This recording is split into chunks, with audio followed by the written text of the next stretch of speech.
निर्णय, अगर इन बातों को एनालाइज किया जाए और जो भी बातें कोर्ट रूम के अंदर राहुल गांधी ने डे 1 से लेकर आज तक कही हैं, शुरू में उन्होंने इस मामले को सीरियसली लिया ही नहीं, और जब लास्ट में वकीलों को ये आभास हुआ, ये एहसास हुआ कि सजा हो सकती है या दोषी करार दिया जा सकता है, जैसा कि आप बता रहे हैं कि केस जब आधे से ज्यादा कंप्लीट हो जाता है तो एक इतनी अंडरस्टैंडिंग वकीलों को होती है, उसके बाद कंक्लूडिंग रिमार्क में वो ये बातें कह रहे हैं, यानी कि न्यायालय की प्रक्रिया को बहुत सीरियसली राहुल गांधी लेते नहीं है।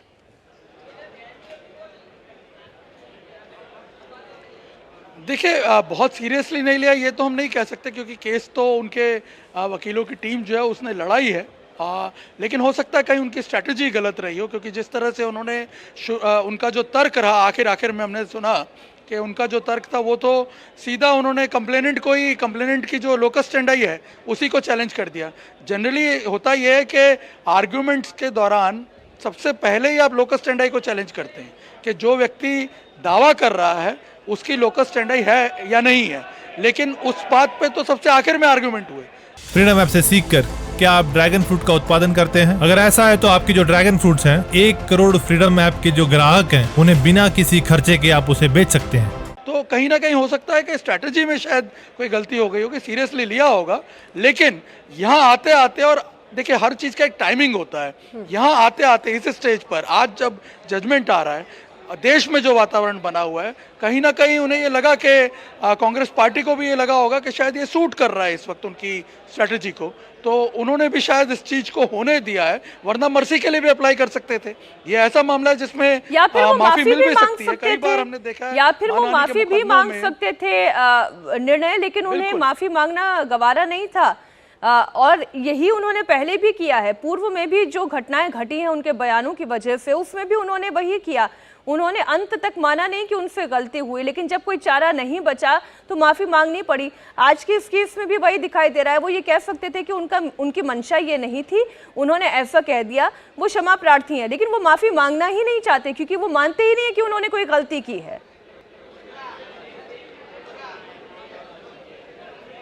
देखिए, ये तो हुआ लीगल एस्पेक्ट, लेकिन इसको अब लार्जर पॉलिटिकल एस्पेक्ट में अगर आप देखेंगे तो उन्हें शायद ये लग रहा है, या उनकी पार्टी को ये लग रहा है कि शायद ये जो नैरेटिव है वो सेट करने जा रहे हैं देश में, जिसके लिए लगातार वो आपने देखा होगा संसद में गतिरोध खड़ा हो रहा है, लगातार आवाज़ें उठ रही हैं दिल्ली में भी, तो उन्हें शायद ये लगता होगा कि इस वक्त इस नैरेटिव के लिए ये एक फ्यूल का काम करेगा। ये जो जजमेंट है, जो विक्टिमाइज किए जाने की बात है राहुल गांधी को, लगातार आप देख रहे हैं, लगातार ऐसे बयान आ रहे हैं कि छोटी सी बात पे पुलिस आ जाती है उनके इंटरोगेशन के लिए। इस वक्त पुणेश मोदी निर्णय कुछ कह रहे हैं, आइए सुनते हैं।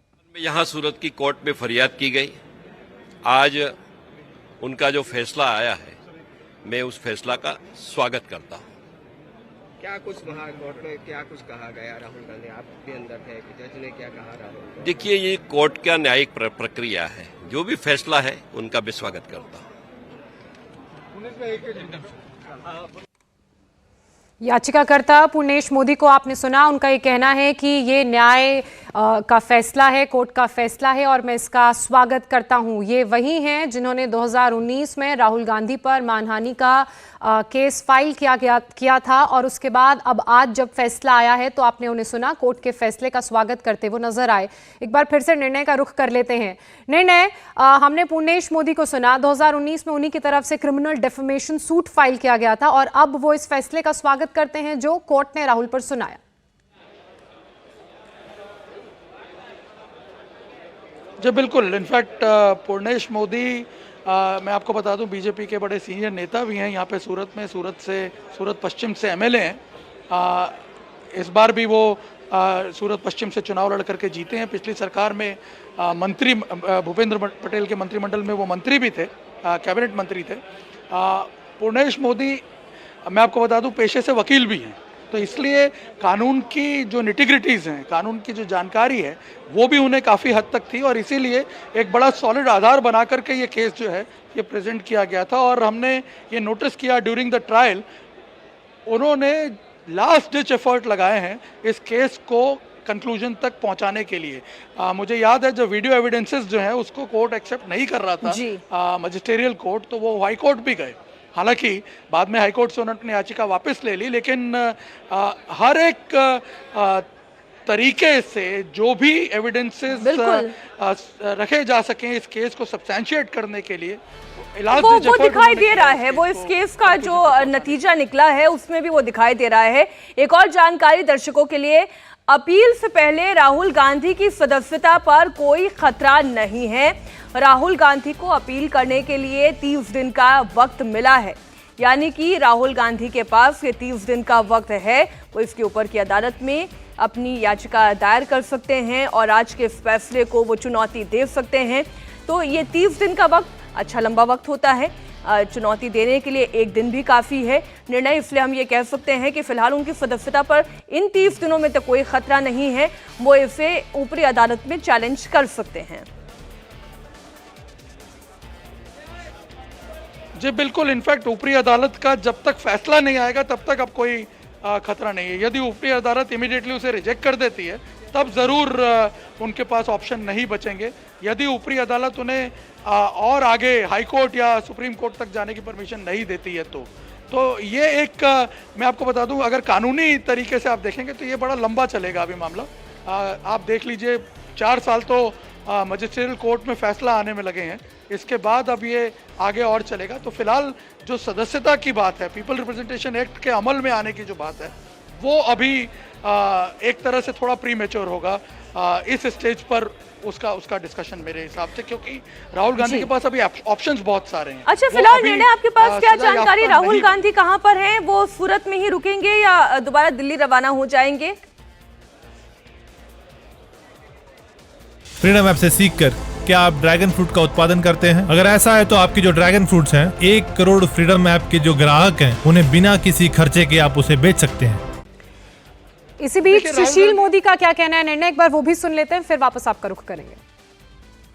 क्योंकि 2019 के लोकसभा चुनाव के पूर्व कर्नाटक के एक सभा में भाषण देते हुए उन्होंने कहा था कि क्या करें कि मोदी सरने वाले सारे लोग छोड़ दें। और इस बयान के बाद मैंने भी पटना के CJM कोर्ट में चीफ जुडिशियल मजिस्ट्रेट के खिलाफ में एक मानहानि का मुकदमा दर्ज कर रखा है। इस मामले में भी 19 में ही किया था जी, उसी के बाद मैंने किया था और उसमें राहुल गांधी को पटना CJM कोर्ट में हाजिर होना पड़ा था।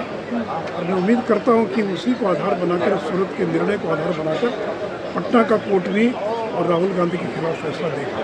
क्योंकि इतना गैर जिम्मेवाराना बयान, इस सारे सरनेम वाले लोग यानी मोदी सरनेम जितने लोगों का देश के अंदर लाखों लोगों का है, और सारे लोग चोर हैं। इस प्रकार से केवल उन्होंने नरेंद्र मोदी पर हमला नहीं किया, बल्कि मोदी सरनेम वाले देश में जो लाखों लोग हैं उनको भी अपमानित, उनको भी जलील करने का काम। इंडिया टीवी हर वक्त हर जगह डाउनलोड करने के लिए सर्च करें India TV news Google play store या ऐप स्टोर पर।